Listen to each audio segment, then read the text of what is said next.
চাকৰি সংৰক্ষণটো সুপ্ৰিম কোৰ্টে কৈ থৈছে নহব বুলি কাৰণ তাতে কৈছে যে সেন্ট্ৰেল গভৰ্নমেন্টৰ চাকৰিত 50 ওপৰত যাব নোৱাৰে সেইটো আইনজ্ঞৰ পৰামৰ্শ ল'ব লাগিব যে এটো কেনেকৈ হ'ব পাৰে কিন্তু অসমত ৰাজ্যৰ চৰকাৰৰ চাকৰিখিনি আমি সংৰক্ষণ কৰি দিম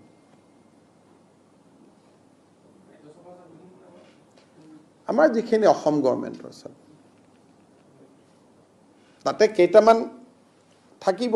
অবজাৰভেশন যেনেকে আদিবাসী মানুহৰ কোনো কাগজ নাই চাহ বাগিচাৰ মানুহৰ কোনো কাগজ নাই তেওঁলোকক জুনু 1 জুনু 2 এনেকে কৈ থোৱা হৈছিল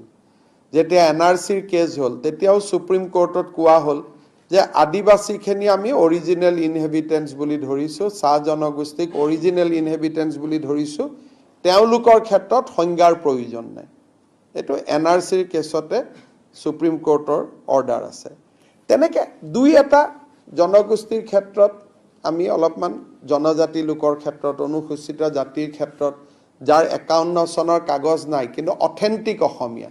তেওঁলোকৰ ক্ষেত্ৰত আমি প্ৰভাইডেড কৰিব লাগিব ধৰক এজন মিসিং মানুহৰ তেওঁ একদম চৰত আছিল চৰ মানে সেই সময় 51 তেওঁৰ লগত কোনো কাগজ নাই কিন্তু তেওঁ শিডিউল টাইপ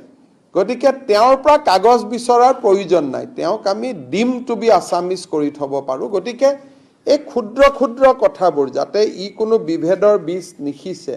ক্ষুদ্ৰ কথাবিলাক আমি আসুৰ লগত পাতি লম বাট গুটে এপ্ৰোচটো আমি এটা পজিটিভ লাইনত আগবাঢ়ি যাব খুজিছো মই দেখিলো ৰিকমেন্ডেশন বিলাকে